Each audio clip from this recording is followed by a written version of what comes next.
Vamos a iniciar esperando a que el resto de sus compañeros pues se vayan incorporando en el transcurso de esta hora y media que tenemos como sesión. Y pues bueno, si no, ya sabemos que tenemos la grabación para consultar. Muy bien, no sé si pudieron verificar en su plataforma la actividad que se quedó de trabajo de tarea. ¿Alguien la pudo revisar? ¿La pudo checar?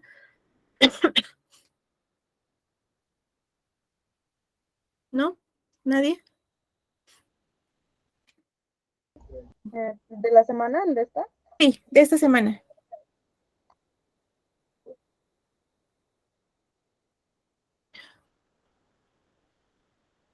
Bueno, si quieren finalizando la clase, les voy a mostrar Gracias, Michelle. Les muestro la plataforma y cómo está.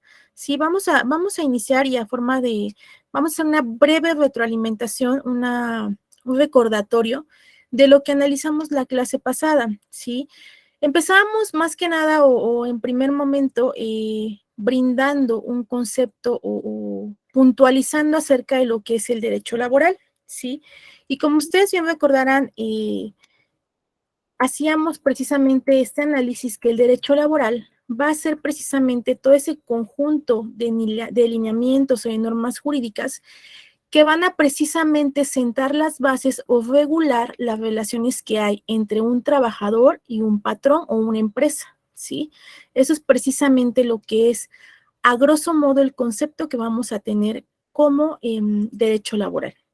Veamos también que el trabajo es precisamente, tiene esa dualidad de cumplir esa función de ser un derecho y un deber social, ¿sí? Es un derecho, ¿por qué? Porque le pertenece a todas las personas, es algo inherente a la personalidad de las personas, ¿sí? Que lo asiste y que tiene derecho al acceso a un trabajo. Y también es un deber, ¿sí? ¿Por qué un deber? Porque el trabajador se va a ver precisamente constreñido a las facultades que tiene el patrón. Y veamos exactamente que como derecho y deber social, pues precisamente tiene un fundamento. ¿Alguien de ustedes recuerda cuál es el fundamento constitucional del derecho laboral? Que me lo pueda mencionar. ¿No? ¿Nadie? Bueno, recordemos que el fundamento constitucional del derecho laboral es el artículo 123 de la Constitución, ¿sí? Ese mencionábamos que era nuestro máximo eje rector o el principal fundamento del derecho laboral. ¿Por qué? Porque el artículo 123 señala precisamente que toda persona tiene derecho a un trabajo digno y socialmente útil, ¿sí? Eso es lo que señala. Mencionábamos que el artículo 123 constitucional deriva la Ley Federal del Trabajo, ¿sí? La Ley Federal del Trabajo, por tanto, deriva del 123 constitucional y nos dice que en el artículo tercero de esta Ley Federal del Trabajo, que el trabajo va a ser precisamente un deber y un derecho social. Entonces, ese es el fundamento que vamos a encontrar acerca del derecho laboral. ¿Qué otra cosa decíamos? ¿Cuál es el principio, el eje vector del trabajo? Precisamente la igualdad. Sí, decíamos que al ser un derecho el trabajo, pues obviamente todas las personas sin distingo de sus preferencias sexuales, de su sexo, del color de piel, de la nacionalidad, van a tener derecho precisamente al acceso a un trabajo. Y no solamente va a ser un trabajo, sino que va a tener que ser un trabajo digno y que sea útil socialmente, ¿sí? Otro principio, finalmente, del trabajo, aparte de la igualdad, pues es precisamente la estabilidad. Sí, la estabilidad también va a ser uno de los principios y los ejes vectores del derecho al trabajo. Como conceptos fundamentales, trabajábamos acerca de lo que es, o analizábamos qué es un trabajo, ¿sí?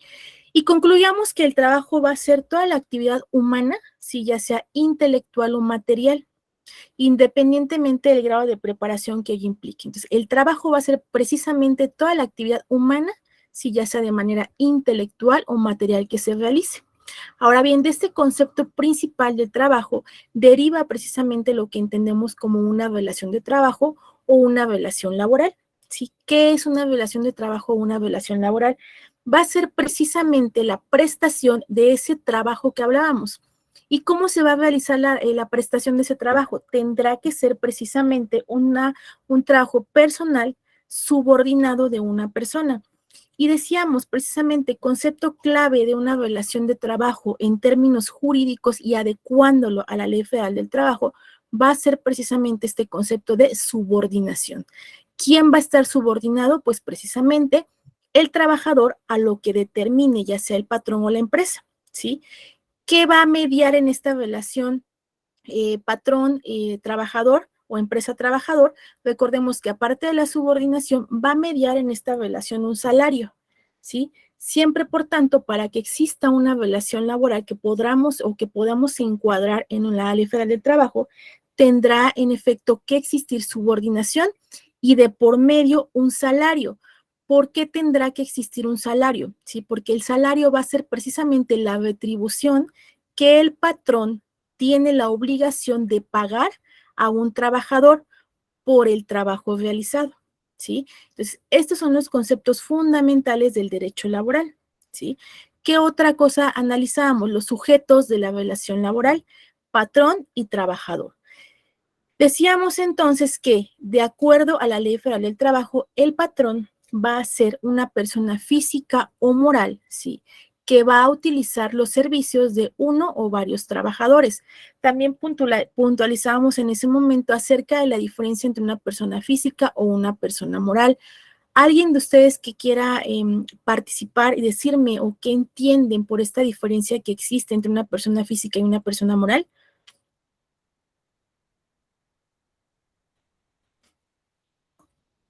¿No? Alguien que tenga una idea de cuál es la diferencia entre una persona física y una persona moral. Adelante. Creo recordar que la diferencia era... A ver, un adelante. segundito, un segundo. ¿Quién? Primero vamos con Michelle y ya después vamos con Javier. Dime, Michelle, por favor.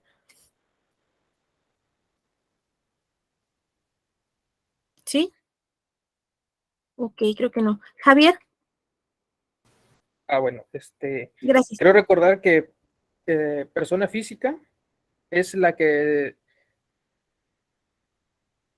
tiene Buenas tardes. a su mando varias personas. Buenas tardes, Edgar.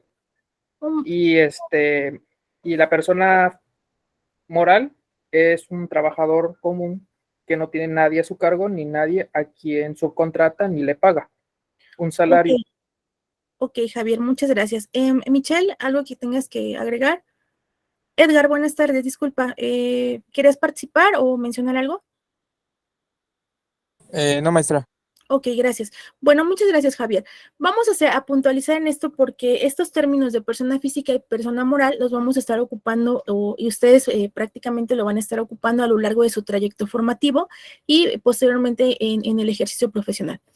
Persona física, y vamos a hacerlo más sencillo. Persona física es de forma individual. Si yo soy una persona física que me puedo ostentar como patrón.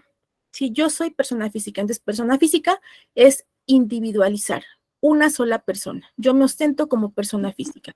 Persona moral, ¿sí?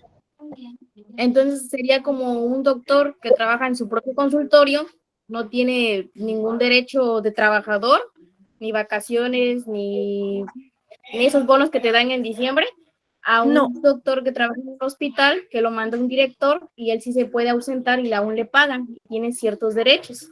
Ok, vamos a puntualizar aquí. La diferencia, Yajaira, que tú mencionas, un doctor hace una prestación, en el primer caso que tú me estás mencionando, ¿no? Que un doctor tiene su consultorio y él solo es su propio jefe y él solo se manda. Ahí existe una prestación de servicios profesionales. ¿Con quién? Con el doctor y con su paciente, ¿sí? Se llama prestación de servicios profesionales. ¿Entre quién se da esta relación? Entre doctor y paciente, ¿sí? Estos son elementos de una relación, esto no es una relación laboral, es una prestación de servicios profesionales. Siguiente ejemplo, doctor que trabaja o que labora para los servicios de salud del Estado o los servicios de salud federales. Ahí sí existe una relación de trabajo, una relación laboral, porque existe subordinación. ¿Subordinación entre quién? Entre el doctor que se está contratando y las personas que se ostenten o quien sea representante para la firma de un contrato individual de trabajo, ¿sí? Ahí sí existe. Esos son precisamente una relación o un ejemplo de prestación de servicios profesionales y una relación laboral, en este ejemplo que tú me pones. Pero esto no tiene que ver con persona física y persona moral.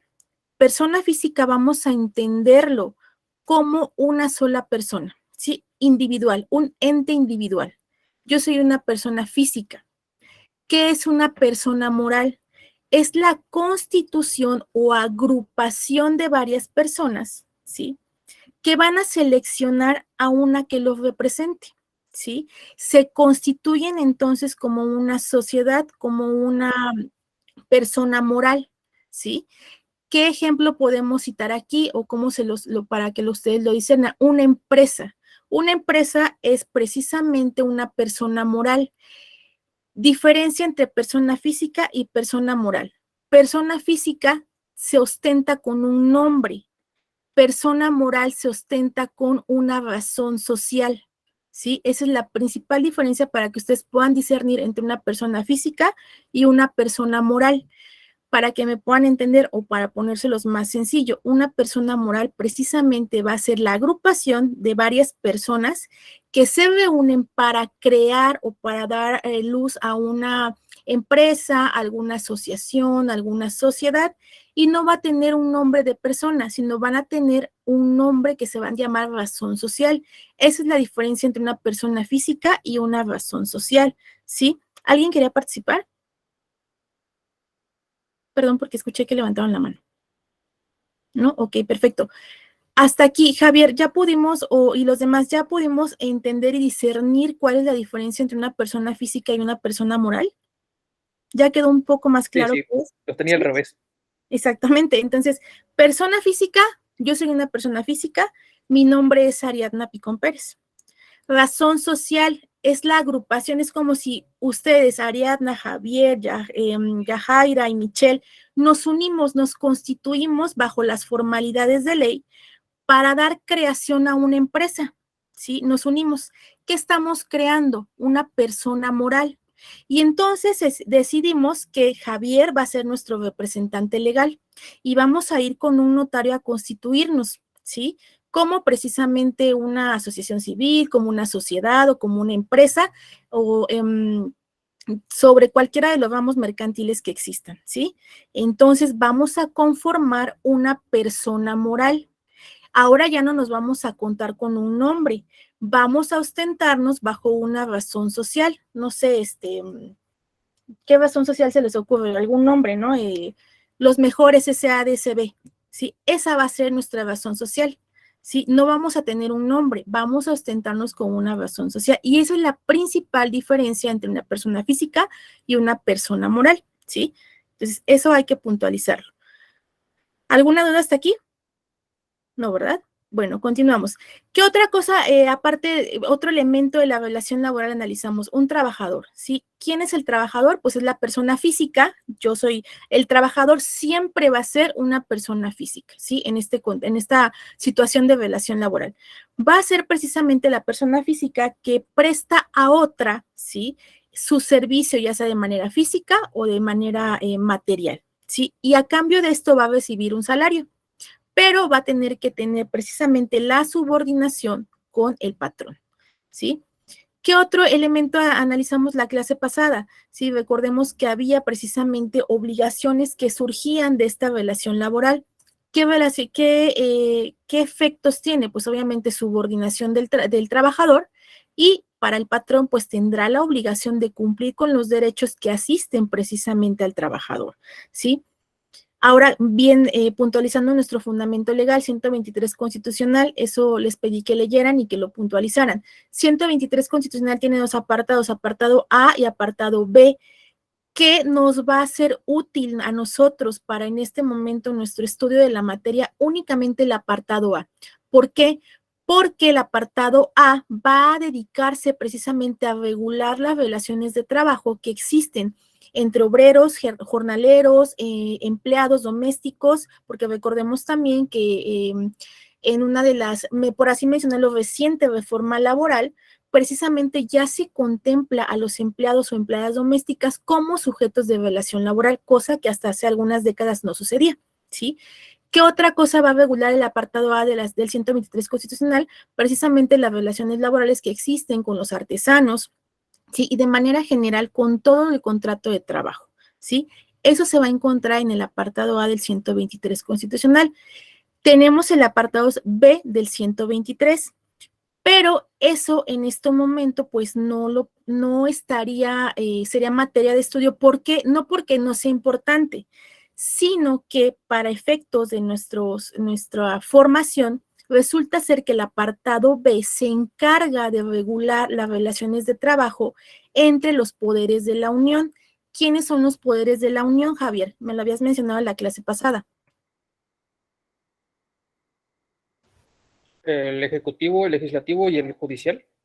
Exactamente, muchísimas gracias. Entonces, el apartado B se encarga únicamente de mencionar cómo se van a regir esas relaciones de trabajo entre los trabajadores a los servicios de los poderes de la Unión, ¿sí? Entonces, por tanto, en este momento, pues no tendría o no estaríamos analizando esto para nuestra materia de estudio, pero ténganlo contemplado por si en algún momento les serviría. Apartado A regula relaciones de trabajo de manera general, obreros, jornaleros, empleados domésticos y en general cualquier tipo de contrato de trabajo.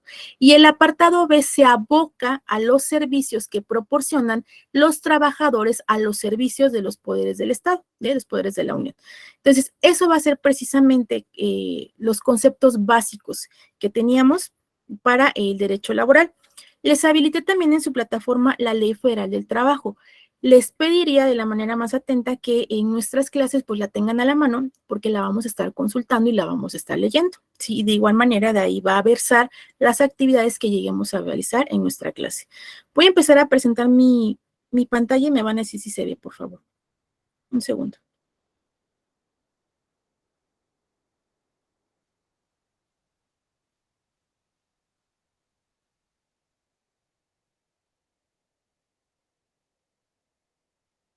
¿Sí se puede ver? Sí, maestra. Perfecto. Bueno, gracias, una vez que hemos puntualizado acerca de nuestros conceptos básicos, como es la definición de derecho laboral, el fundamento legal del derecho laboral, quiénes son los sujetos de las relaciones laborales, cuáles son las características del derecho laboral, tendremos que entonces empezar en el tema o entrar ya en materia acerca de las condiciones de trabajo, ¿sí? Antes de iniciar, ¿tienen alguna duda de lo que hemos trabajado de la sesión anterior o de lo que terminamos de concretar hoy? ¿Algún comentario que quieran realizar? ¿Alguna duda que quieran despejar en este momento? ¿No? ¿Podemos continuar entonces? Sí, continúa, maestra. Perfecto. De cualquier manera, si llegan a tener alguna duda, pues con todo gusto saben que estamos para solucionarlas. Muy bien. Dando concatenación a nuestro tema, tenemos que, ya que hemos puntualizado en nuestra introducción, ahora entraremos en las condiciones de trabajo, ¿sí? ¿Cómo va a ser ese contexto precisamente que va a existir en estas relaciones laborales, ¿sí? Y ojo aquí, no confundamos condiciones de trabajo con derechos y deberes tanto de patrón como de trabajador. Aquí únicamente vamos a estar estudiando las condiciones de trabajo que se encuentran resumidas en varios conceptos, ¿sí? Pero no comprenden las obligaciones del patrón. Las obligaciones del patrón las vamos a estar analizando más adelante. Esto es únicamente condiciones de trabajo, ¿sí? Ahora bien, ¿qué son las condiciones de trabajo? ¿Sí? La ley mexicana, todo el conjunto de normativa jurídica mexicana, como es en primer término la Constitución Política de los Estados Unidos Mexicanos y de manera derivada la Ley Federal del Trabajo y todas las demás leyes y decretos que deriven del 123 constitucional, toda vez que trata temas tendientes al trabajo, va a garantizar precisamente las condiciones de trabajo que se van a basar en todo momento en el principio de igualdad sustantiva, ¿sí? Entonces, todas las relaciones de trabajo tendrán que basarse en este principio de igualdad sustantiva entre mujeres y hombres, que tendrá finalmente como objetivo el hecho de que se garantice el acceso a un trabajo digno y socialmente útil, tanto o en la misma cantidad para hombres y mujeres, ¿sí? Sin que se establezca en la práctica algún tipo de diferencia o algún tipo de exclusión, ¿sí?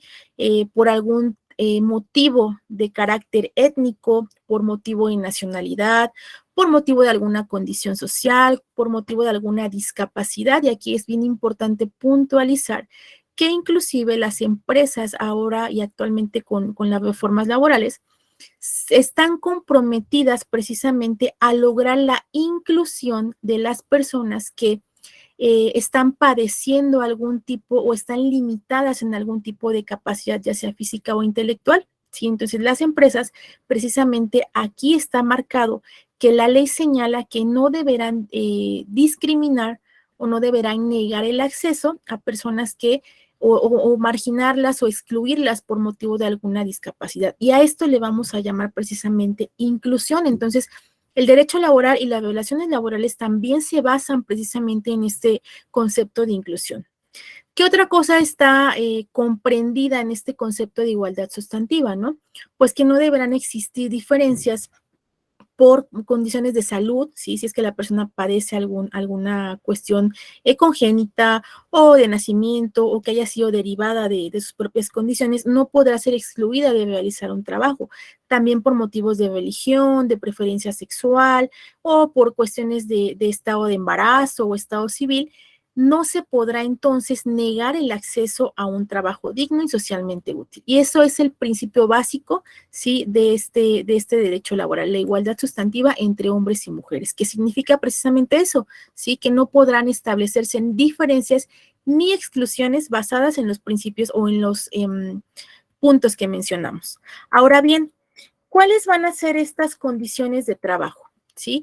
Tenemos entonces que estas condiciones de trabajo o estas definiciones se van a dividir y ustedes pueden ver en su pantalla que tenemos que en primera parte tenemos los contratos, los salarios, la jornada de trabajo, el aguinaldo, lo que son las vacaciones y la prima vocacional, los días de descanso, qué es un finiquito, ¿sí? Qué es un reparto de utilidades, la antigüedad y los ascensos, los apoyos para estudios, lo que es el Infonacot, que recientemente de igual manera se volvió a reactivar esta prestación para los trabajadores bajo ciertas reservas de ley.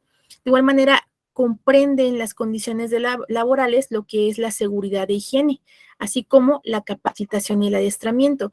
Y ustedes se preguntarán, bueno, ¿y qué es cada una de esas cosas, no? ¿Qué son esas condiciones o qué son esos factores que van a dar las condiciones de trabajo? ¿Sí? Todo esto que yo les estoy mencionando no es algo que yo me esté sacando de la manga o que solamente por la simple práctica lo veo que se aprecian las relaciones laborales. No, esto está definitivamente contemplado y amparado tanto en la Constitución 123 como en la Ley Federal del Trabajo, ¿sí? Estos son precisamente los factores que integran las condiciones de trabajo. Y en primera parte tenemos precisamente los contratos, ¿sí? ¿Qué son los contratos? Los contratos, en términos generales, un contrato es un consenso de voluntades, ¿sí? Que genera derechos y obligaciones. Eso es lo que conocemos en términos jurídicos de manera general como un contrato, un consenso de voluntades. ¿Por qué un consenso de voluntades? Porque, ¿sí? Tanto como con las dos partes que intervienen en un contrato tienen esa voluntad, ¿sí? De llevarlo a cabo, de materializarlo y de formalizarlo. Entonces, el elemento básico de un contrato es que impere la voluntad de las partes, ¿sí? Siguiente elemento de un contrato, genera derechos y obligaciones. Esta aceptación explícita, ¿sí? Y materializada de la voluntad viene a generar para las partes derechos y obligaciones. Eso es en términos generales un contrato. Ahora, adecuando este término o ya contextualizándolo en materia laboral, tenemos que un contrato va a ser precisamente un documento en el que se van a establecer los derechos y obligaciones tanto de los trabajadores como de los empleadores. ¿Sí? Eso es lo que es un contrato. La Ley Federal del Trabajo contempla 3 tipos de contrato. Número 1, o el primero, es el contrato individual de trabajo, ¿sí? El siguiente es el contrato colectivo. Y por último, contempla también lo que es un contrato ley, ¿sí? Estos 3 tipos de supuestos de contrato, de acuerdo a quiénes sean los contratantes, al tipo de trabajo que se presta y de acuerdo a los puntos pactados, va precisamente a definir qué tipo de contrato es, ¿sí? Ahora, aquí en su pantalla, ustedes pueden apreciar precisamente lo que implica cada uno de estos contratos, ¿sí? ¿Cuál es el fundamento? El individual del trabajo lo vamos a encontrar descrito en el artículo 20 de la Ley Federal del Trabajo. Contrato colectivo se encuentra definido en el 386 de la Ley Federal del Trabajo. Y el contrato ley se encontrará en el 404 de la Ley Federal del Trabajo. ¿Qué les voy a pedir? Que en este momento, de manera así muy rápida, por favor, abran su Ley Federal del Trabajo para que podamos realizar una lectura muy breve, precisamente de esos artículos. Si lo pueden hacer, por favor, o si no, ahorita en un momento les proyecto la ley. Permítame un segundo, por favor.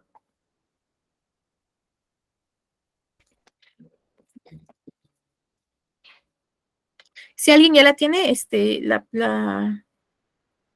me puede indicar, por favor.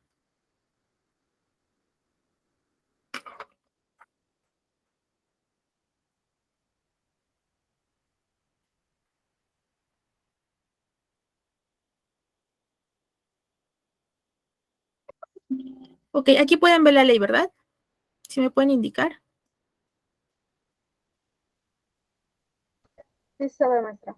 Ok. Artículo 20. Por favor, ¿quién me hace favor de leerlo?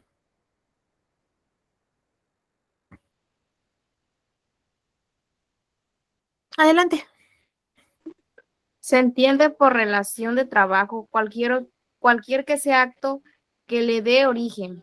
La prestación de un trabajo personal subordinado a una persona mediante el pago de un salario. Contrato individual de trabajo, cualquiera que sea forma o denominación. Es aquel por virtud de cual una persona se obliga a prestar a otra un trabajo personal subordinado mediante el pago de un salario. La prestación de un trabajo a que se refiere el párrafo primero. El contrato celebrado produce los mismos efectos. Ok, muchísimas gracias. Esto es precisamente lo que entendemos por un contrato individual de trabajo, ¿sí? Es precisamente este documento que viene a sentar cómo van a ser las formas de trabajo, ¿sí? Aquí recordemos que obviamente es el hecho de que una persona se obliga con esta mediación de la subordinación a prestar a otra, ¿sí? Un trabajo mediante el hecho de que exista un salario. ¿Qué nos dice el tercer párrafo de este artículo? La prestación de un trabajo, ¿sí? Que se refiere a este artículo, va a prestar los mismos efectos exista o no exista contrato celebrado. ¿Por qué hace mención esto? Y ojo aquí, porque en la práctica resulta ser que no todas las veces se firma un contrato individual de trabajo, ¿sí? Una persona ingresa a trabajar a un establecimiento, a un centro, y resulta que en algunas ocasiones puede que firme un contrato, puede que no firme un contrato. Sin embargo, el hecho de que no exista un contrato firmado no quiere decir que por eso pierde sus derechos laborales o se ven menoscabados, no. ¿Por qué? Porque gran parte de las ventajas o de la bondad que tiene el derecho laboral es que precisamente si no existiera un contrato individual de trabajo firmado, bastará con la simple consuetudinariedad de que tanto el trabajador se sigue desempeñando, sigue trabajando y el patrón le sigue pagando, le sigue otorgando un salario.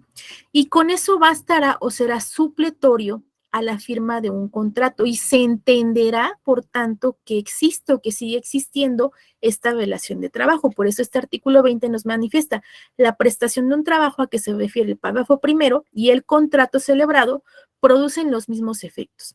Por tanto, mientras exista esta relación laboral que ya dijimos, es la prestación de un servicio material o intelectual con subordinación y salario, exista o no exista contrato, no habrá detrimento en los derechos del trabajador, ¿sí? Esto es lo que definimos como un contrato individual.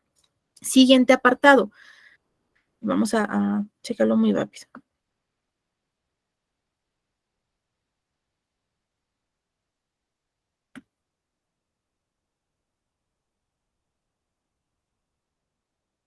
$386, por favor, ¿quién me apoya con la lectura?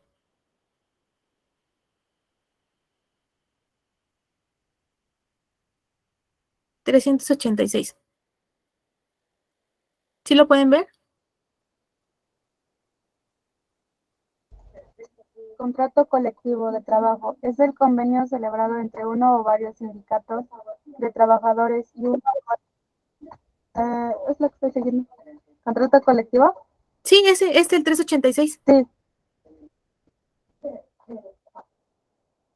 Sí, ok. Contrato colectivo. ¿Cuándo vamos a tener un contrato colectivo? El contrato colectivo va a ser precisamente un convenio, recordemos que es un consenso de voluntades, celebrado entre uno o varios sindicatos de trabajadores, ¿sí? Y uno o varios patrones. Aquí ya va a haber entonces multiplicidad tanto de trabajadores como de patrones, ¿sí? Pero resulta ser que siempre en derecho laboral, la multiplicidad, ya sea de trabajadores o de patrones, van a estar congregados en un sindicato. ¿Qué es un sindicato? Es precisamente la unión de estos trabajadores en defensa de sus derechos laborales. ¿Sí? Entonces, en un contrato colectivo, aquí lo dice, es un convenio, ¿sí? Un acuerdo de voluntades, que lo van a celebrar uno o varios sindicatos de trabajadores. Aquí, a diferencia del individual, veíamos que el individual lo relacionaba o lo llevaba a cabo un trabajador. En el contrato colectivo ya no es un trabajador, ahora ¿quién lo va a celebrar? Uno o varios sindicatos de trabajadores. Y por otra parte, vamos a tener a un patrón o a varios patrones, ¿sí? O varios sindicatos de patrones, ¿sí? Entonces, en este contrato colectivo, pues ya vemos la multiplicidad que hay precisamente en las personas que intervienen. Vamos a continuar con nuestra presentación.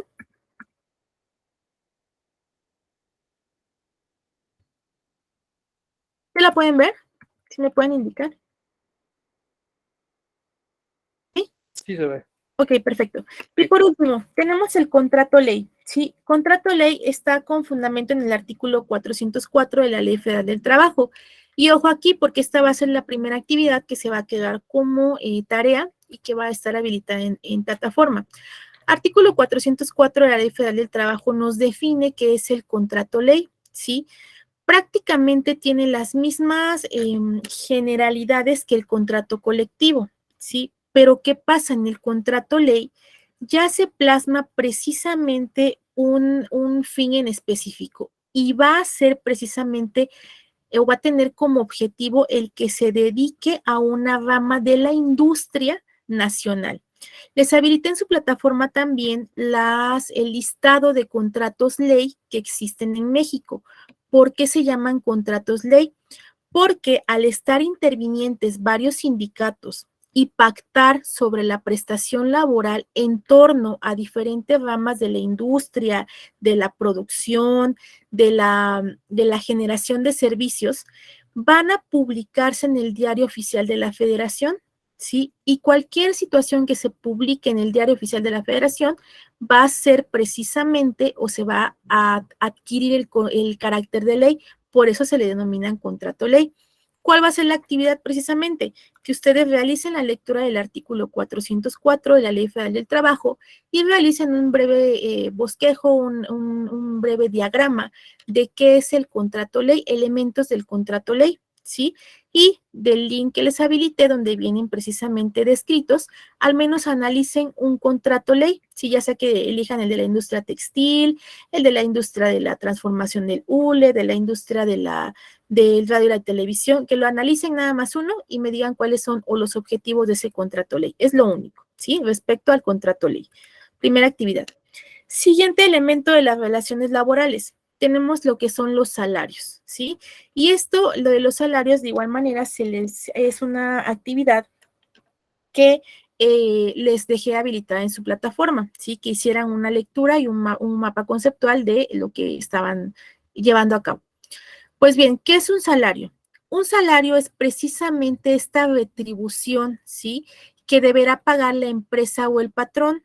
¿Por qué nos referimos a empresa o a patrón? Recordemos, empresa, persona moral, patrón, persona física, ¿sí? Por eso hacemos esta distinción. Siempre que ustedes escuchen empresa es porque es persona moral, patrón, persona física, ¿sí? Por tanto, entonces un salario va a ser precisamente esta retribución que la empresa o el patrón deberán otorgar al trabajador por el trabajo realizado.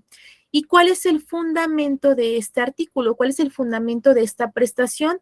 Se encuentra precisamente en la Ley Federal del Trabajo en su artículo 82, donde señala y describe precisamente que el trabajador tendrá derecho al acceso a un salario, si toda vez que va a ser la retribución por el servicio prestado o realizado, ¿sí? ¿Cómo va a poder ser este salario? Hay diferentes tipos de salario y no hablo de la forma en la que se pague, porque pudieran decir, bueno, lo podemos pagar en pesos, lo podemos pagar en especie, lo podemos, no. Me refiero a que el salario va a estar determinado por diferentes especies. Por ejemplo, se puede determinar un salario por unidad de tiempo, ¿sí? Un salario por unidad de obra, un salario por comisión, un salario a precio alzado o cualquiera otra, ¿sí? Hay diferentes determinaciones de salario, ya sea que se pague un salario por el tiempo trabajado, por la jornada laboral trabajada, que se pague un salario por unidad de obra, sí, que va a ser precisamente el hecho de que se pague por el cierto cumplimiento de algún objetivo, sí, que se pague por comisión, es decir, por igual el cumplimiento de metas, que se pague a precio alzado, que más que nada interviene este concepto en lo que es la industria, ¿sí? O cualquier otra que determinen las partes. Y esa va a ser la determinación respecto al salario. ¿Qué va a integrar el salario? ¿Cómo va a estar compuesto el salario? ¿Sí? El salario se va a integrar precisamente por los pagos hechos en efectivo por cuota diaria. Y ya vemos aquí el primer elemento o la primera característica del salario. Si nos dice que deberá pagarse en efectivo por cuota diaria. Es decir, se determinará un pago que corresponderá de manera diaria, pese a que el trabajador esté cobrando esta prestación ya sea cada semana, cada 15 días o cada mes. Es importante que se determine cuál es la cuota diaria que se le está prestando, ¿sí? ¿Qué otra cosa comprende el salario? Las gratificaciones, las percepciones, la habitación, las primas, comisiones o algún tipo de prestación en especie que se da, ¿sí? Y que se entregue al trabajador por concepto de contraprestación por el trabajo que ha realizado. Ahora bien, hay otro concepto que también es muy manejado, que opera de manera general en el territorio mexicano, que es el salario mínimo. ¿Alguien ha escuchado hablar acerca del salario mínimo? ¿Tiene una idea de qué es o qué han escuchado acerca del salario mínimo? Profa, bueno, yo tengo una idea que es lo establecido por la ley, ¿no? Un monto mínimo o una paga mínima, ¿no? Hacia el Ok, trabajador. ok, perfecto, muchísimas gracias. Gracias, efectivamente. Ahora, vamos aquí a dejar claro, ¿sí? Este salario que está aquí, que tiene su fundamento en el artículo 82, no es lo mismo que el salario mínimo, ¿sí? Son cuestiones diferentes. ¿Por qué? Porque en este salario, sí, que está contemplado en el artículo 82, nos dice o nos dice de manera implícita que este salario, sí, que es la retribución que paga el patrón o la empresa al trabajador, este salario lo va a determinar el patrón, ¿sí? Es el que va a determinar, basándose en sus criterios, cuánto es lo que va a pagar al trabajador y dependerá precisamente del trabajador aceptar o saber si es que le conviene acceder o tener ese salario. ¿Sí? Entonces aquí ya hay precisamente este consenso de voluntades. ¿Sí? Sí es cierto que en muchas empresas o muchos patrones se basan en lo que se dictamina en un salario mínimo, pero no es así en la mayoría de los casos. No todos los sueldos están basados en el salario mínimo. Entonces vamos a entender esta diferencia. El salario que contempla el artículo 82 de la Ley Federal del Trabajo nos señala de manera implícita, más no explícita, que el salario va a ser precisamente la retribución que paga la empresa o el patrón al trabajador. Característica de este salario lo va a determinar el patrón o la empresa. Sí, ellos van a decir, bueno, sabes que te voy a pagar por día 150 pesos, ¿sí? Te voy a pagar por día 250 pesos. Y eso va a depender en parte de las prestaciones o de las labores que está haciendo el trabajador y del criterio del patrón. Y obviamente, pues también va a quedar a criterio del trabajador el hecho de que acepte que se establezca una relación laboral con esa puntualización de esos conceptos, ¿sí? Ahora bien, ¿qué es el salario mínimo? El salario mínimo es precisamente la retribución más baja, ¿sí?, que puede recibir el trabajador por los servicios prestados en una jornada de trabajo, ¿sí? El salario mínimo, esto que es importante que lo sepan, el salario mínimo se calcula no de manera semanal, ni quincenal, ni bimestral. El salario mínimo en México se calcula de manera diaria, es decir, el salario mínimo en México es un concepto que abarca por día, ¿sí? Siguiente punto importante del salario mínimo. Si el salario mínimo no lo determina el patrón o la empresa, ¿sí? El salario mínimo lo determina una comisión que está integrada por miembros precisamente o representantes a manera federal, eso es de manera federal, representantes de la clase trabajadora y representantes de los trabajadores, quienes cada año se reúnen y precisamente analizando los niveles de la economía en México, de la inflación, del desarrollo económico que hay en México, consensan y llegan a un acuerdo de cuál va a ser el salario mínimo vigente en la federación. Todavía hasta hace algunos cuantos años, el territorio mexicano se encontraba dividido en 3 zonas económicas, zona A, zona B y zona C, ¿sí? Actualmente tenemos que únicamente existen 2 zonas, ¿sí? La zona que es la zona libre, que es la frontera del país, como ustedes lo pueden ver en su pantalla, y la otra zona verde, que es el resto de la República Mexicana, ¿sí? Y como ustedes pueden apreciar, este salario mínimo vigente para 2022 nos dice que al menos en la zona libre o fronteriza, el salario mínimo vigente tendrá o será equivalente a 260.34 pesos. Esto es por una jornada de trabajo. Y ojo, aquí se preguntarán ustedes, maestra, ¿y cuál es la jornada de trabajo? La ley señala que las jornadas de trabajo tenemos 3 tipos de jornadas, ¿sí?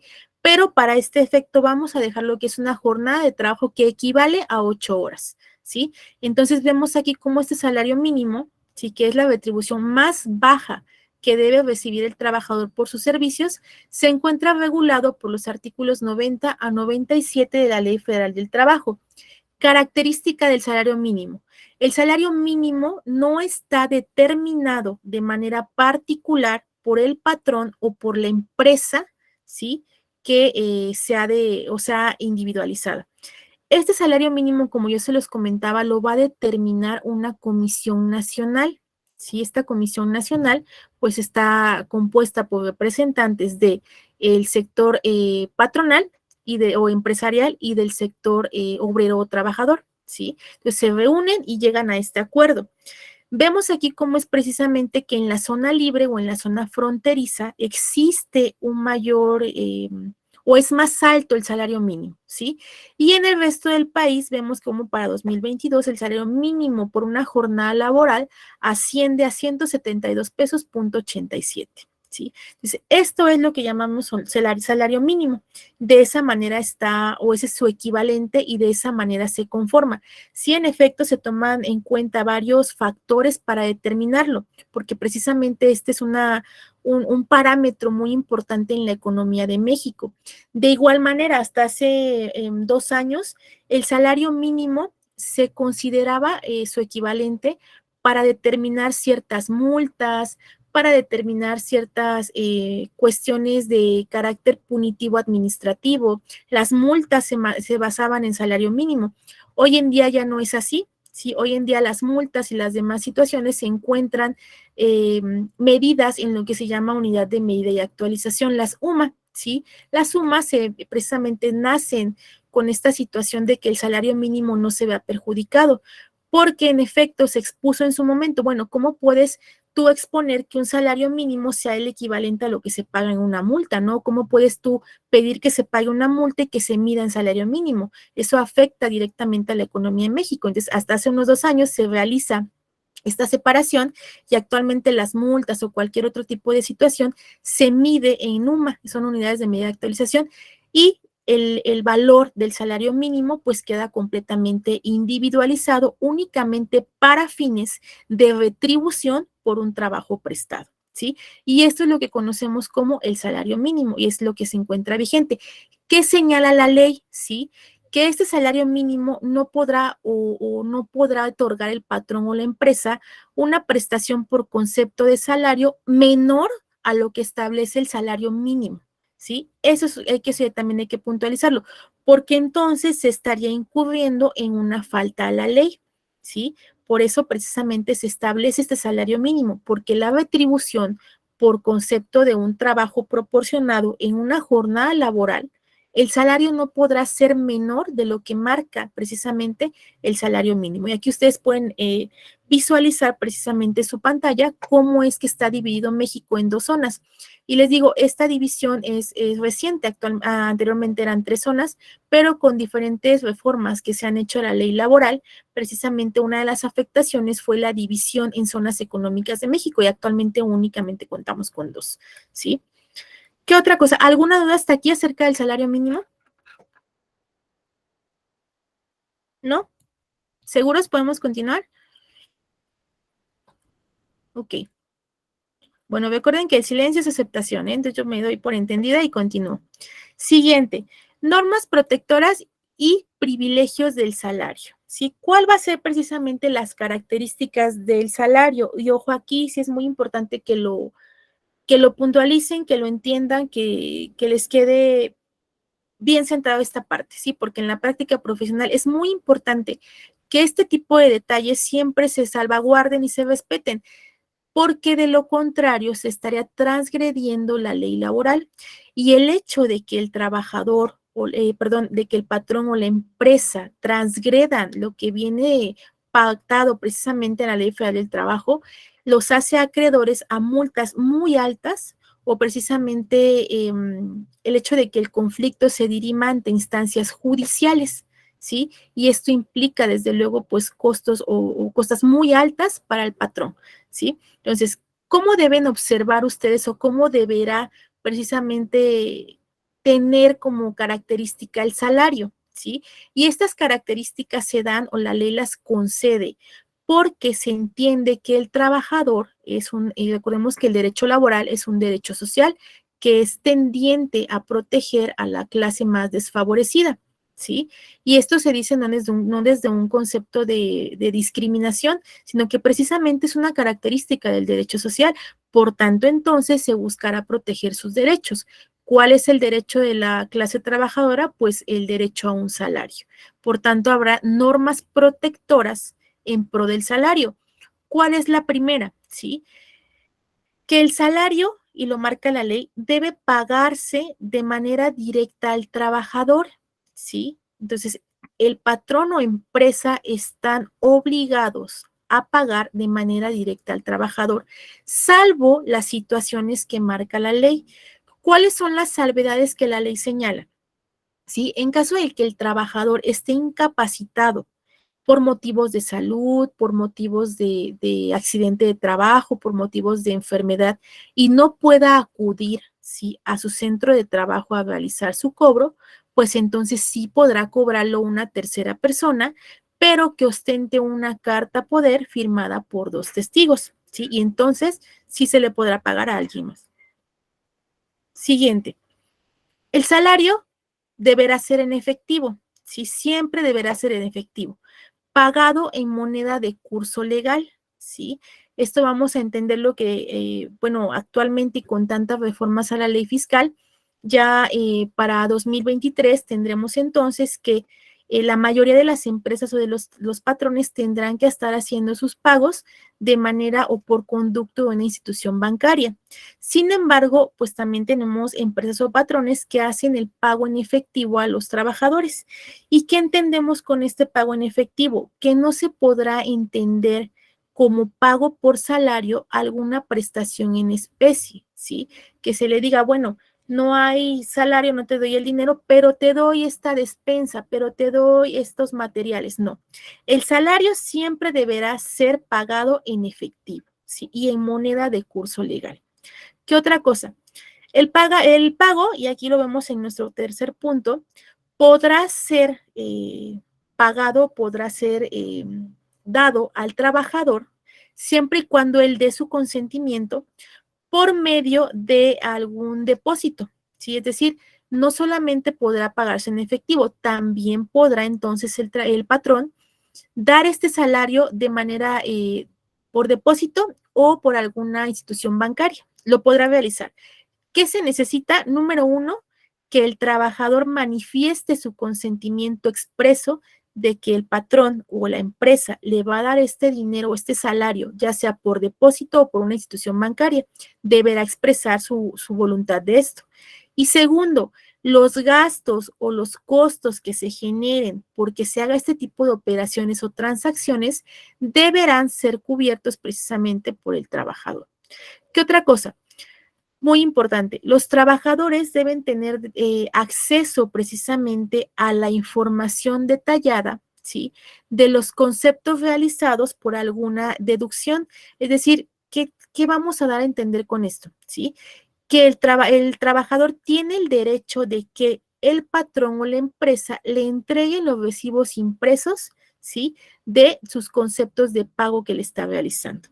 Y precisamente en esos recibos vendrá de manera clara y concisa, ¿sí? La información tendiente al sueldo que está recibiendo, a las deducciones que se hagan por concepto de seguridad social. Recordemos que la seguridad social que se otorga por parte del Instituto Mexicano de Seguro Social es una cuota obrero patronal, por tanto se cubre tanto por el patrón como por el trabajador, como lo paga el trabajador por las deducciones que el patrón le hace. Entonces, en estos recibos que el patrón tiene la obligación de expedir, tendrá precisamente que tener bien claras cuáles son las deducciones que le realiza al trabajador, ¿sí?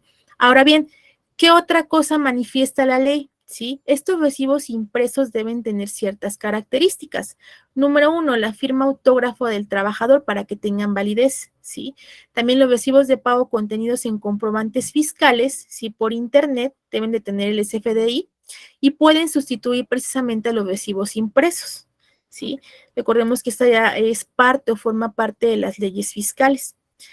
¿Qué pasa también? La ley da esa pauta y permite al patrón hacer deducciones al salario del trabajador a cambio de alguna prestación.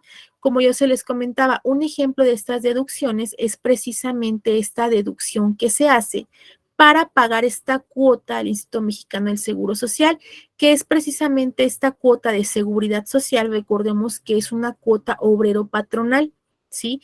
No la cubre únicamente el patrón, no la cubre únicamente el trabajador, es una cuota que se conforma de lo que otorgan ambas partes. ¿Cómo lo paga el trabajador? El trabajador no va y paga en ventanilla su cuota de IMSS, ¿sí? No es así, no va y deposita su cuota de IMSS, no. ¿Qué pasa entonces? Como el patrón deduce una parte, entonces el patrón se encarga de hacer esta deducción de lo que gana el trabajador y otorgar o hacer el pago al Instituto Mexicano del Seguro Social. Ahora bien, el patrón tiene precisamente esa obligación, ¿sí? De rendir ese informe precisamente al trabajador de cuál es el concepto por la deducción que se le está realizando, ¿sí? Y sí, la ley permite hacer deducciones, pero ¿qué pasa entonces? Estas deducciones van a ser siempre, ¿sí? Para que sean canalizadas a algún tipo de prestación en beneficio del trabajador, ¿sí? ¿Qué otra cosa tenemos? Siguiente elemento. ¿Tienen alguna duda acerca del salario? ¿Acerca del salario mínimo, de las prestaciones? ¿O podemos continuar? No, maestra, ninguna. ¿No? ¿Seguros? Ok, perfecto. ¿Sí? ¿Seguros todos? Muy bien. Siguiente elemento. Jornada de trabajo, ¿sí? ¿Qué es una jornada de trabajo? Una jornada de trabajo, y esto es muy específico y hay que recordarlo y hay que puntualizarlo bien, ¿sí? Porque una jornada de trabajo, y la ley lo señala en el artículo 58 de la Ley Federal del Trabajo, nos dice, la jornada de trabajo es aquel tiempo durante el cual el trabajador está a disposición del patrón para prestar su trabajo. Eso es una jornada de trabajo, ¿sí? No existe aquí nada de que tengo que estar 24/7 para mi jefe, porque así es el lineamiento de la empresa, porque así es el lineamiento del patrón, no. Existe derivado del concepto de subordinación, ¿sí? existe la subordinación que hay por parte del trabajador para el patrón. Pero ojo aquí está la primera limitante, la primera línea, ¿no? La primera delimitación. Esa subordinación va a ser únicamente, ¿sí?, en una jornada de trabajo. ¿Y qué es la jornada de trabajo? Va a ser el tiempo en el cual el trabajador preste o esté a disposición del patrón para su trabajo, ¿sí? Hay diferentes jornadas de trabajo, no es como les digo que digan, ay, no es que la empresa me dijo que tengo que estar 24/7 y siempre dispuesto, no, ¿sí? La ley es clara al señalar, ¿sí? Es únicamente el tiempo en el que el trabajador va a estar a disposición del patrón y esta disposición únicamente va a ser para fines laborales, es decir, para prestar su trabajo, ¿sí? Esto es muy claro y está contemplado en el artículo 58 de la Ley Federal del Trabajo. De igual manera, la Ley Federal del Trabajo contempla 3 tipos de jornadas, ¿sí? Nuevamente, para ser más claros y para delimitar cuál va a ser el tiempo, porque sí, nos pueden decir, ay, sí, maestra, pero la jornada, pues, puede ser todo el día, ¿no? Porque mi patrón me dijo que tengo que estar todo el día. Ah, no. ¿Por qué? Porque la ley señala que hay 3 diferentes tipos de jornada, ¿sí? En una relación laboral. Y nos marca que hay jornada diurna, que es la jornada en la mañana, jornada nocturna y la jornada mixta. Y no nos quedamos nada más con eso, ¿sí? La jornada diurna, si ojo, anoten bien esto, la jornada diurna va a tener una duración máxima de 8 horas, ¿sí? La jornada diurna son 8 horas laborales, pero no solamente lo vamos a marcar como 8 horas laborales, no. La jornada diurna, aparte de que tiene una duración de 8 horas, estas 8 horas van a estar comprendidas forzosamente entre las 6 y las 20 horas, es decir, entre las 6 de la mañana y las 8 de la noche, ¿sí? Y esto es muy importante, nuevamente reitero, es muy importante conocer estas delimitaciones que la ley señala para que al momento de una práctica profesional, ya en el ejercicio de la profesión, no se transgreda lo que está aquí precisamente plasmado, o en caso contrario, en nuestra faceta de trabajadores, se llegaren a transgredir nuestros derechos, ¿sí? Por eso es bien importante, ya sea que desde el punto de vista como trabajadores o ya sea como un departamento de recursos humanos o como alguien responsable de personal o como directamente representante de la empresa o del patrón, no se lleguen a transgredir estos derechos que se encuentran contemplados en la ley. Por eso es muy importante que se tenga pleno conocimiento de lo que la ley señala. Y nuevamente reitero, esto no es, estos conceptos, esto que se está plasmando, que estamos ahorita en este momento conociendo, no es algo que yo me saque de la manga o algo que yo les venga a hablar porque veo que así es, no. Está precisamente plasmado en la Ley Federal del Trabajo. ¿Sí? Entonces, jornada diurna dura precisamente 8 horas, ¿sí? Son 8 horas comprendidas entre las 6 y las 20 horas. La jornada nocturna, porque también existen las jornadas nocturnas, ¿sí? Las jornadas nocturnas tendrán o podrán tener solamente una duración de 7 horas laborales, ¿sí? Entonces ya vimos aquí la principal diferencia. Una jornada diurna podrá durar 8 horas. ¿Sí? La nocturna únicamente son 7 horas, ¿sí? O 7 horas, y la jornada nocturna va a estar comprendida a sentido contrario de la diurna, va a ser de entre las 8 de la noche a las 6 de la mañana, ¿sí? Pero dado que se tiene el entendido que esta jornada nocturna se está realizando en un periodo que normalmente el cuerpo humano o el ser humano ocupa para esta función que es precisamente el descanso, es por eso que el legislador considera que la jornada nocturna debe tener una duración menor a una jornada diurna, ¿sí? Entonces ya vemos entonces cómo esta jornada nocturna que se realiza de las 8 o que puede o está comprendida en esos horarios, porque pudiera ser que me contratan para una jornada nocturna, no sé, 9 de la noche, 9, 10, 11, 12, 1, 2, 3, 4, de 9 de la noche a 4 de la mañana. Sí, estoy cumpliendo con el horario porque está comprendido de 8 de la noche a 6 de la mañana y únicamente estoy prestando 7 horas de servicios laborales. Sí, es la diferencia.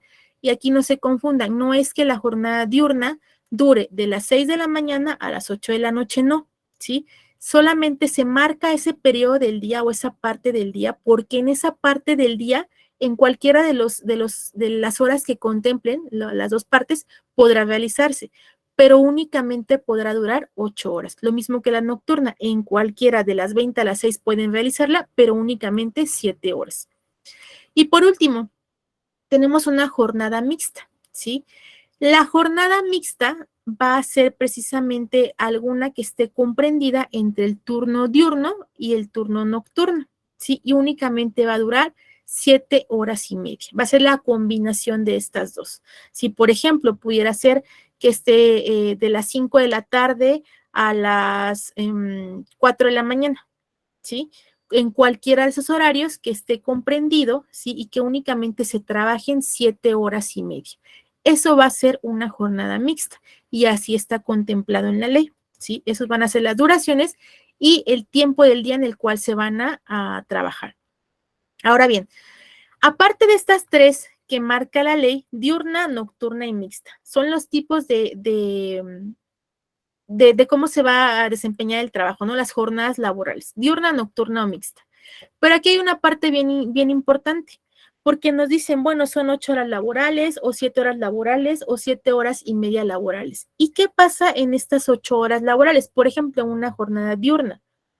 ¿Qué va a pasar con el trabajador? ¿Va a trabajar esas 8 horas laborales de forma ininterrumpida?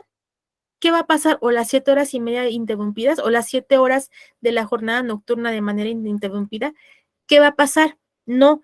Si es que se está trabajando, por ejemplo, en una jornada diurna, ¿sí? De 8 horas laborales, por ejemplo, vamos a citar un ejemplo.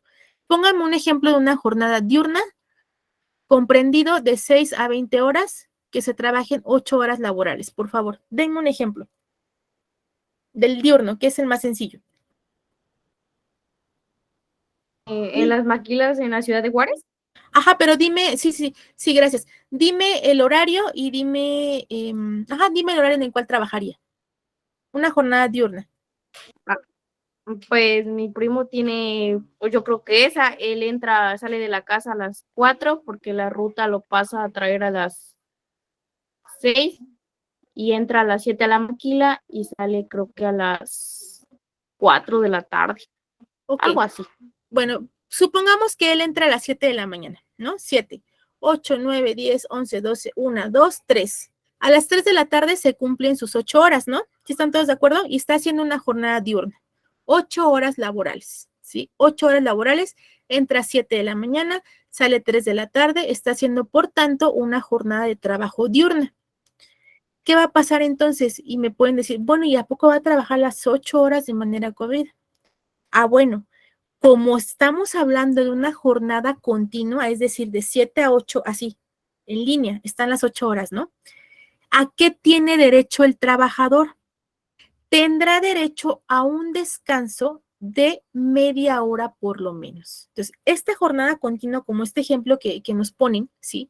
Decimos, bueno, mi primo entra a las 7 y sale a las 3, ¿no? Son 8 horas. No le dan 2 horas de comida, no tiene 3 horas de comida, no sale a comer. Es una jornada diurna de manera continua. ¿A qué tiene derecho este trabajador? A que el patrón le conceda al menos media hora de descanso, ¿sí? Media hora de descanso. ¿Para qué se destina este descanso? Para consumir algún tipo de alimento, para que el trabajador tenga algún medio de despejarse de esas 8 horas de jornada continua. Y esto no es algo que el patrón le quiera dar, no. Es un derecho que está contemplado en la Ley Federal del Trabajo, ¿sí? ¿Qué pasa entonces? Ahora bien, tenemos otro supuesto. Cuando el trabajador no puede salir del lugar donde presta su servicio durante las horas de reposo o de comidas, el tiempo computado o el tiempo correspondiente le va a ser computado como tiempo efectivo de la jornada de trabajo. Por ejemplo, aquí estamos hablando de una jornada que sí, nos dan 2 horas de comida, ¿no? Entro a las 7 y salgo a las 2 de la tarde a comer y tengo 2 horas de comida y después regreso. Pero ¿qué pasa entonces? Si el trabajador no puede salir, ¿sí? no se le van a contar esas 2 horas que no salió y se le van a tomar en consideración para el tiempo que dure su jornada, ¿sí? Entonces aquí vemos cómo precisamente la ley contempla, ¿sí? Estas horas ya sea de descanso, de reposo o para que ingiera algún tipo de alimentación en cualquiera de las jornadas que están comprendidas en la ley, ¿sí? Ahora, aparte de estas 3 jornadas, ¿sí? Lo que es diurna, nocturna y mixta, tienen o la ley señala jornadas extraordinarias, ¿sí? ¿Cuáles son las jornadas extraordinarias? Estas jornadas extraordinarias es lo que conocemos como trabajar tiempo extra, ¿sí? Eso es lo que conocemos. Sin embargo, la ley o en la ley están señaladas como jornadas extraordinarias. Requisito para que puedan llevarse a cabo o se configuren estas jornadas extraordinarias. Número 1, se debe contar con la autorización del trabajador, ¿sí? No es simplemente que el patrón le diga, te vas a quedar a trabajar en esta jornada extraordinaria por tantas horas, no. Previo a eso, se tendrá que tener la autorización del trabajador. Así lo señala la ley, ¿sí? Eso es como se debe llevar a cabo. ¿Qué otra característica debe tener esta jornada extraordinaria? Máximo van a ser 3 horas diarias, ¿sí? Y estas 3 horas diarias deberán ser pagadas al doble. Por ejemplo, si en el mismo caso de esta jornada diurna, ¿sí? De 8 horas, únicamente en caso de que el patrón lo requiera, que el trabajador haga una jornada extraordinaria, lo primero que deberá hacer es precisamente consensarlo con él, tener la autorización para que se le asigne una jornada extraordinaria. ¿Cuánto va a durar esta jornada extraordinaria? Máximo 3 horas diarias, ¿sí?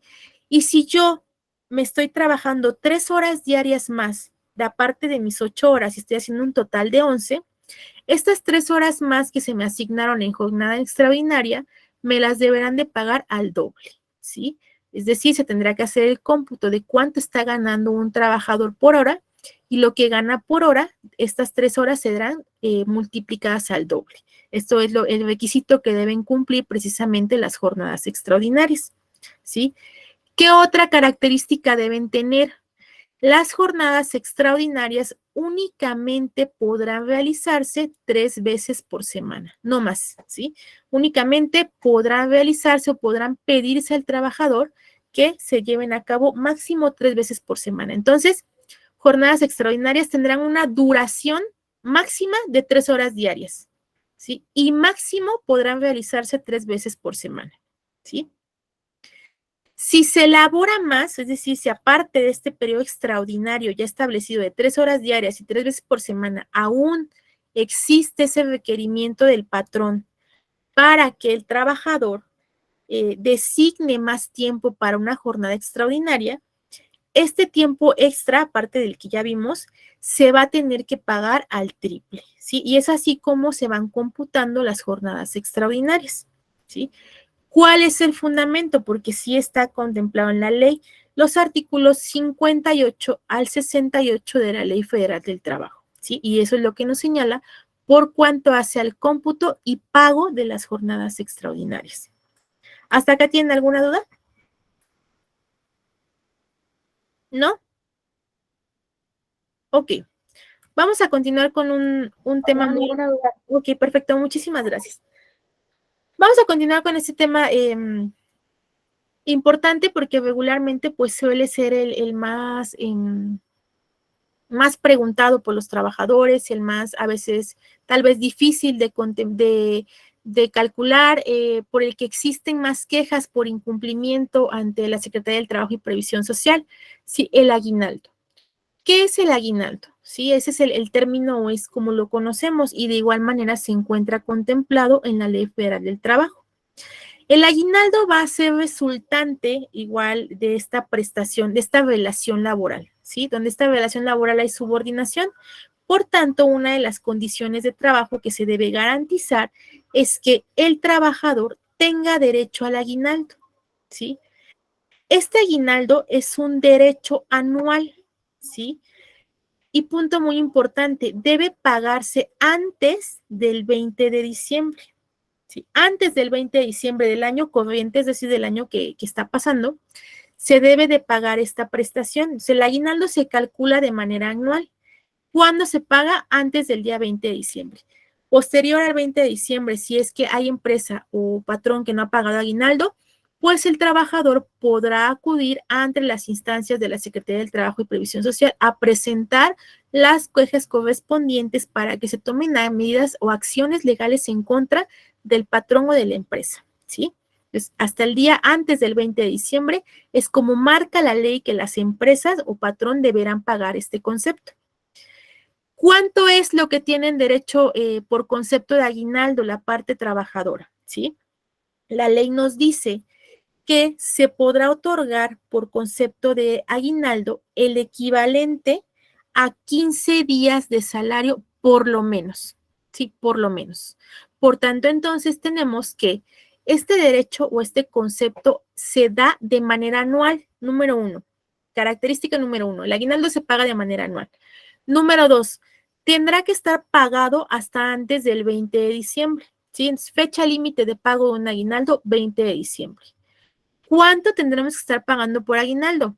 Obviamente la ley señala, tendrá que ser el equivalente a 15 días de salario, por lo menos. Entonces tenemos que el patrón o la empresa no podrán pagar menos de 15 días de salario, ¿sí?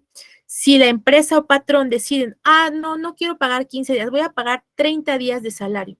La ley no pone limitante, pero sí señala el monto mínimo. Por tanto, un aguinaldo no podrá ser menor al equivalente de 15 días de salario del trabajador, ¿sí? ¿Y qué pasa entonces? Porque se preguntarán ustedes, bueno, esta prestación es anual, ¿no?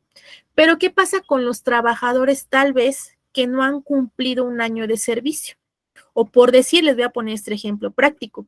Un trabajador que ingresó a un centro de trabajo en el mes de agosto, ¿tendrá o no tendrá derecho a aguinaldo? ¿Ustedes qué piensan? Quiero escucharlos, por favor.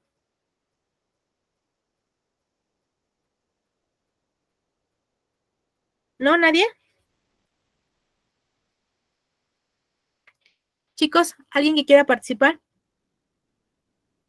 Yo pienso que sí tiene, ¿no, profa? Ok, perfecto, muchas gracias. Javier, ¿verdad? Edgar. Edgar, perdón, es que no puedo ver la pantalla. No puedo ver la pantalla y no sé quién está. Muchas gracias, Edgar. Perfecto. Muy bien, en ese entendido, y sí, claro que sí lo es así, las personas que no hayan cumplido aún un año de trabajo, un año de servicio en el establecimiento, ¿sí? Van a tener precisamente derecho al aguinaldo. ¿Y cómo se le conoce a esto? Van a tener derecho al proporcional de aguinaldo, ¿sí? Ya sea que la persona entró a trabajar en agosto y se hace el cálculo tal vez de agosto a diciembre, se les tendrá que pagar un proporcional de lo que ha trabajado por concepto de aguinaldo. Siguiente supuesto. ¿Qué pasa si a una persona que laboró tal vez en una empresa de enero a septiembre de este año 2022, creen que le corresponde aguinaldo o ya no? Termina la relación laboral en septiembre. ¿Le corresponde algún concepto de aguinaldo o ya no? ¿Qué piensan? Sí, maestra. Sí le corresponde exactamente el aguinaldo. Y la ley es clara y señala. Dice, los que no hayan cumplido el año de servicios, ¿sí? Independientemente de que se encuentren laborando o no en la fecha de liquidación del aguinaldo, tendrán derecho a que se les pague la parte proporcional del mismo, ¿sí? De acuerdo al tiempo trabajado. Por tanto, entonces, aquí tenemos el siguiente supuesto. Si una persona trabajó de enero a septiembre en una empresa, en un centro de trabajo para un patrón, pero la relación laboral se termina precisamente en septiembre, la empresa o el patrón tendrán la obligación de proporcionarle dentro de su liquidación o su finiquito el correspondiente o el equivalente al aguinaldo por los meses que prestó la relación laboral, ¿sí? Entonces, aunque se termine la relación laboral antes, ya sea por un despido o por un consenso de voluntades, tendrá derecho el trabajador al proporcional de aguinaldo, ¿sí? ¿Cuál es el fundamento o dónde encontramos este fundamento de esta condición de trabajo? En el artículo 87, 88 y 89 de la Ley Federal del Trabajo. Cuando ustedes vean en mi pantalla esa abreviación LFT, quiere decir Ley Federal del Trabajo, ¿sí? Ahora bien, la parte más interesante de este punto. ¿Cómo calculamos un aguinaldo? ¿sí? Número 1, ¿qué vamos a hacer primero? Se tendrá que calcular, ¿sí?, el salario diario del trabajador. ¿Y cómo vamos a hacer esto? Obviamente, sabemos que hay empresas que pagan de diferente forma. Habrá quienes paguen de manera semanal, habrá quienes paguen de manera quincenal y habrá quienes paguen de manera mensual, ¿sí? ¿Qué es lo primero? Dividir el salario mensual sin prestaciones, ¿sí?, entre 30 días. Es decir, de esta manera vamos a calcular el sueldo diario. Entonces, tenemos lo primero, sacar o obtener el monto por un salario o por un sueldo diario, lo que gana un trabajador en un día. Al resultado de esta operación matemática la vamos a multiplicar, ¿sí?, por los días de aguinaldo que la empresa o el patrón otorguen. Ya vimos que la ley dice mínimamente tendrá que dar 15 días, mínimo. O sea, si el patrón quiere dar 15, 30 o 40, no hay límite, pero no podrá dar menos de 15 días de sueldo, ¿sí? Entonces, una vez que obtuvimos cuánto es lo que gana un trabajador al día, ¿sí?, tendremos que multiplicar ese resultado por los días que se le vayan a otorgar de aguinaldo. Y recordemos que no podrán ser mínimo o no puedan ser menos de 15. Y de esta manera se va a obtener precisamente cuál va a ser el monto por la cantidad de aguinaldo que se les tendrá que otorgar, ¿sí? ¿Alguna duda hasta ese punto? Continuamos entonces. No, ninguna duda, maestra. Perfecto. Continuamos entonces. No, Vacaciones y prima vacacional, ¿sí? Así se llama esta condición, vacaciones y prima vacacional. ¿Qué pasa entonces? El trabajador tiene derecho a vacaciones después de haber trabajado un año, ¿sí? Y le corresponden como mínimo 6 días. ¿Qué deducimos de esto? Que por cada año laborado o después de un año laborado, el trabajador tendrá derecho a vacaciones, ¿sí?, que serán mínimamente de 6 días. Entonces, por cada año trabajado, 6 días de vacaciones. ¿Dónde está señalado esto? En el artículo 76 de la Ley Federal del Trabajo. ¿Qué pasa después de este año laborado? ¿Sí? Se van a aumentar 2 días de vacaciones hasta obtener 12. ¿Sí? Es decir, ya a partir del segundo año van incrementando los días de vacaciones que se den hasta que lleguemos a que sean 12 días. ¿Sí? Y después, cuando el trabajador alcance este tope de los 12 días, ¿sí?, elaborados en proporción a los años que ha trabajado, se van a aumentar 2 días vacacionales después de cada 5 años laborados, ¿sí? Y es así como se van a ir computando las vacaciones. Por tanto, tenemos que a mayor tiempo trabajado una persona prestando sus servicios a una empresa o un patrón, pues le corresponderá más tiempo de vacaciones. Pero no solamente es las vacaciones a lo que tiene derecho, ¿sí? También el trabajador tiene derecho a una prima vacacional, ¿sí? Recordemos también que las vacaciones deberán concederse a los trabajadores dentro de los 6 meses siguientes al cumplimiento del año de servicio. Ya tenemos aquí, bueno, ¿quién tiene derecho a las vacaciones? Los trabajadores que lleven un año. ¿Cuándo podrá ejercitar ese derecho que tiene? ¿Sí? Ya cumplió el año y tendrá derecho para ejercitar o para que se le otorgue este derecho dentro de los 6 meses siguientes, ¿sí? Así es como funciona. No podrá exceder ese tiempo. Entonces tenemos que al año 6 meses será el límite para que pueda ejercitar o llevar a cabo sus vacaciones, ¿sí? ¿Con qué finalidad? ¿Cómo vamos a proceder con esto? El patrón o la empresa tiene la obligación de entregar de manera anual a sus trabajadores una constancia en la que se plasme cuántos años de antigüedad lleva y de acuerdo también cuántos van a ser los días que le corresponden por vacaciones, ¿sí? Y también en esa constancia se plasmará los días y las fechas que le está otorgando el patrón para llevar a cabo sus vacaciones, ¿sí? Entonces, esto es cómo funciona. Ahora bien, tenemos vacaciones y tenemos prima vacacional. ¿Qué es la prima vacacional? ¿Sí? Además de estas vacaciones que se le conceden, el trabajador va a recibir, ¿sí?, por los días de vacaciones, su salario diario más un 25% extra, ¿sí? Esto es la prima vacacional, es decir, en el periodo vacacional que tenga el trabajador, no se le va a suprimir de darle su salario, no, al contrario, precisamente se le va a dar un extra de un 25% que se va a conocer precisamente como una prima vacacional. Sí, este es un derecho que precisamente también está contemplado en el artículo 80 de la Ley Federal del Trabajo, lo que conocemos como prima vacacional, ¿sí? Eso es por cuanto hace a vacacionales y prima vacacional. Ahora bien, siguiente condición, los días de descanso, ¿sí? ¿Qué son los días de descanso? ¿Sí? El trabajador va a tener derecho, ¿sí?, a que por cada 6 días de trabajo va a tener un día de descanso, por lo menos, ¿sí? Como les vuelvo a comentar, cuando la ley nos señala, por lo menos nos marca ahí la salvedad de que tal vez el patrón y previo consenso con el trabajador pueden acordar ampliar ciertas condiciones, ¿sí? Pero deberá concederlas en mínimo, en la mínima cantidad que marca la ley, ¿sí? Por tanto, tenemos que los días de descanso, si un trabajador está desempeñando sus funciones 6 días, va a tener derecho a un día de descanso mínimo, si eso es de ley. Si quieren pactar más días de descanso, según sean las necesidades para lo cual fue contratado, podrán hacerlo, ¿sí? Y ese día de descanso va a ser con goce de sueldo íntegro, ¿sí? Es decir, no se le va a descontar o no se le va a hacer algún tipo de deducción por ese día de descanso, ¿no? El descanso es algo que está contemplado en la ley y que no va a ser sujeto de descuento, ¿sí? ¿Qué más pasa? Aparte de los días de descanso, también existen lo que conocemos como días feriados. ¿Alguien ha escuchado hablar de los días feriados?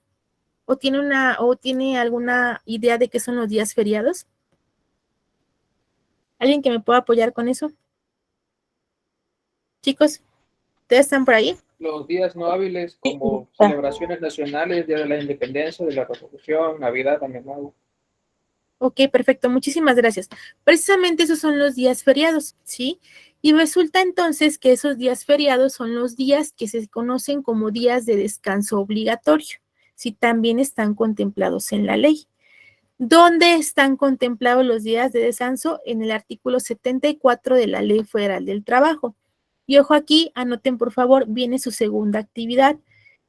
Me van a realizar precisamente la transcripción de cuáles son los días de descanso obligatorio que la ley señala, ¿sí? O cuáles son los días feriados que la ley señala. Y recordemos que estos se encuentran precisamente en el artículo 74 de la Ley Federal del Trabajo. Entonces, ¿qué quiero como actividad? En el mismo documento donde van a hacer la primera, van a hacer esta. Me van a transcribir cuáles son los días de descanso obligatorios o días feriados que marca la ley.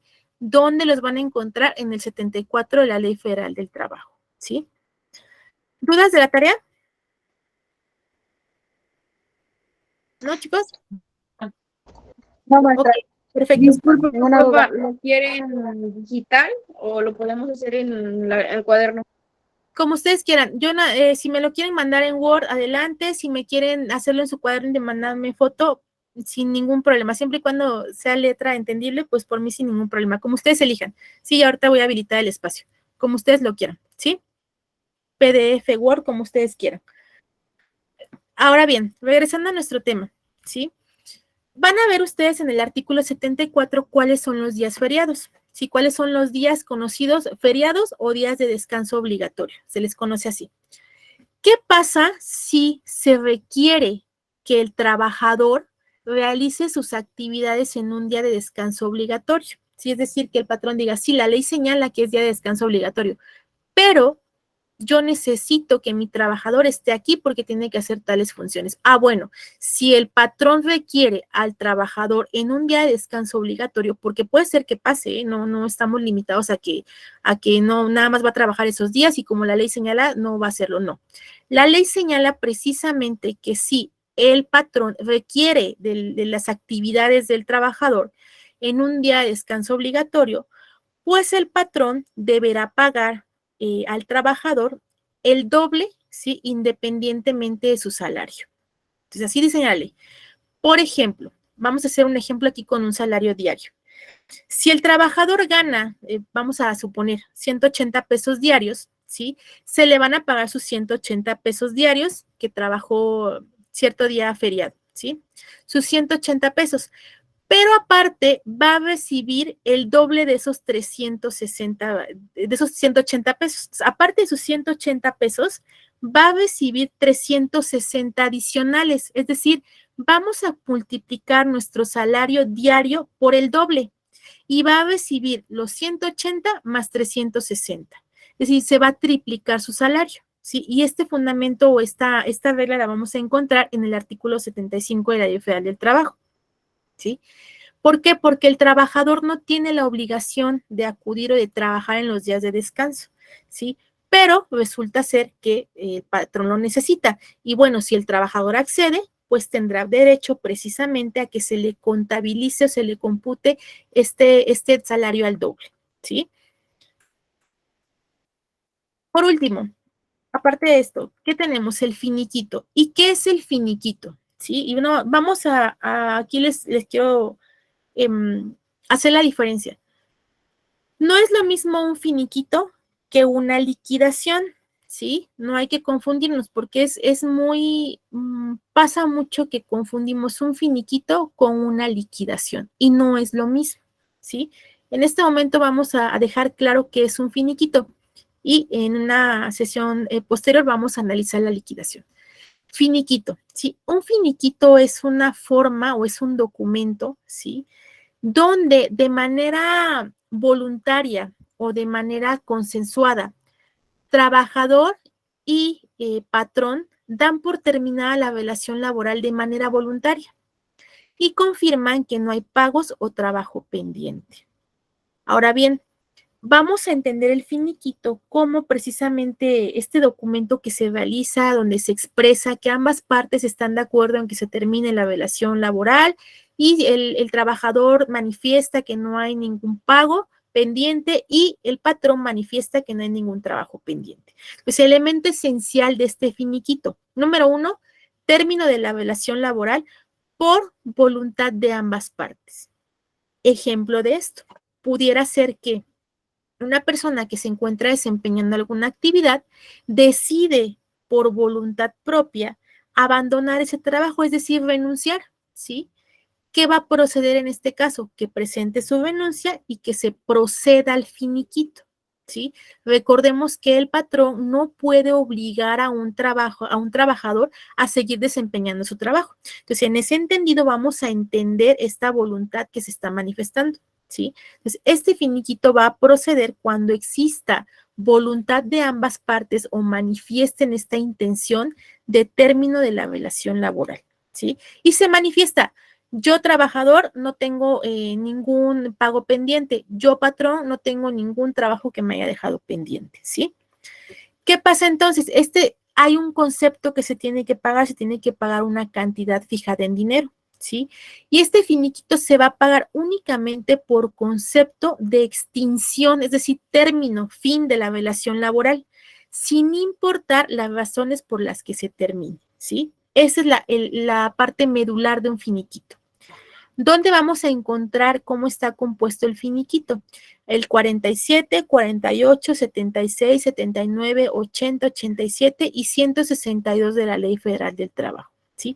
Y es así como procede precisamente el finiquito. ¿Qué integra el finiquito? ¿Sí? Va a integrar los días que estuvieron trabajados en el mes, ¿sí? Va a integrar precisamente, como ya comentábamos anteriormente, la parte proporcional del aguinaldo, ¿sí? ¿Qué más? Las vacaciones no disfrutadas correspondientes al tiempo trabajado. De igual manera, la prima vacacional y una prima de antigüedad, ¿sí? Y algún otro tipo de prestaciones que no estuvieran cubiertas de acuerdo con el contrato. Esa va a ser la forma de integración del finiquito, cómo se va a calcular, ¿sí? ¿Qué otra cosa tenemos? El trabajador deberá tener las condiciones necesarias precisamente para exigir esta parte o esta integración del finiquito. Esto y lo que quiero que quede claro es que el finiquito precisamente es más regular o más común que se dé cuando precisamente el trabajador por cuenta propia o por voluntad decide renunciar a su centro de trabajo o a su empresa, ¿sí? Da por terminada esta relación. ¿Qué sigue entonces? Que aunque sea voluntad del trabajador terminar con esta relación laboral, viene entonces que el patrón tiene la obligación de integrarle su finiquito, ¿sí? Y aquí está la forma proporcional en la que se va a integrar el finiquito, ¿sí? Ahora bien, ¿qué más tenemos?